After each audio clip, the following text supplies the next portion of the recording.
Imagine a version of Christianity so radical, so otherworldly, that it shook the foundation of the church.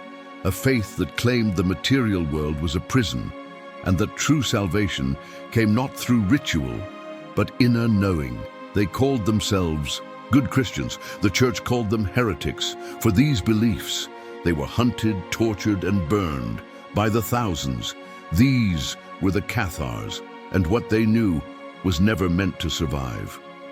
Today, we step into the shadows of history to uncover why the Cathars were banned from Christianity and what dangerous truths they may have carried.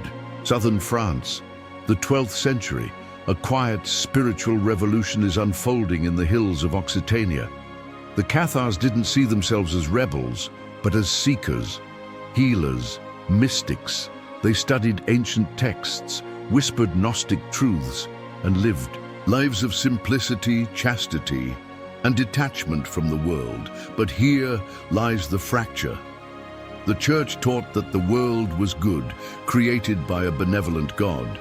The Cathars believed the world was a trap, a false reality built by the demiurge, a blind, lower deity that imprisoned divine souls in flesh. To the church, this was heresy.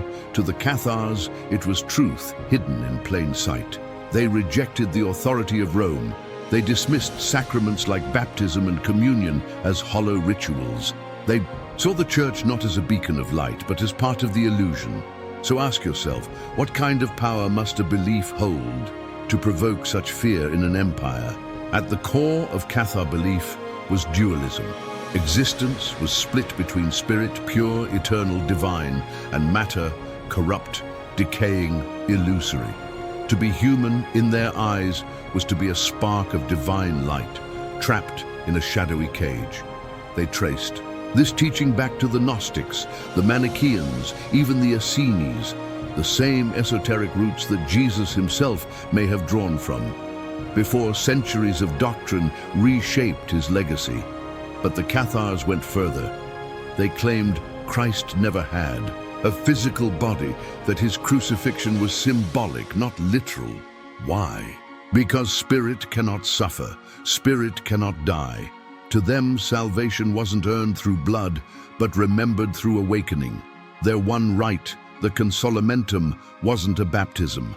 It was a sacred initiation for the soul, a key to break.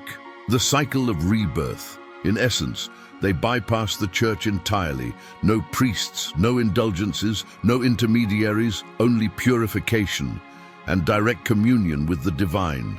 Such teachings weren't just threatening, they were revolutionary. And revolutions, as history shows, are often drowned in fire. But why does any of this matter now? Because the Cathars weren't just confronting an institution, they were challenging the illusion we still live under.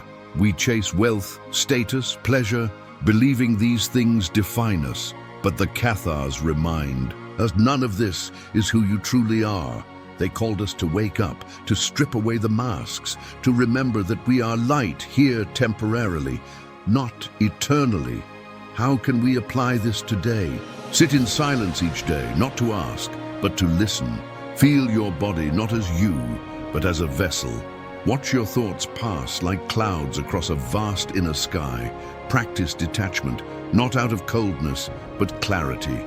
Live simply, love fully, speak truthfully, and above all, question everything, even the institutions that claim to speak for the divine. The Cathars weren't destroyed because they were wrong, but because they remembered too much. Their flames may have been extinguished, but their message still lingers in the ruins, the forests, and the hearts of those who listen. Perhaps that's why you're here now. So I leave you with this question. What if the greatest heresy is forgetting who you really are?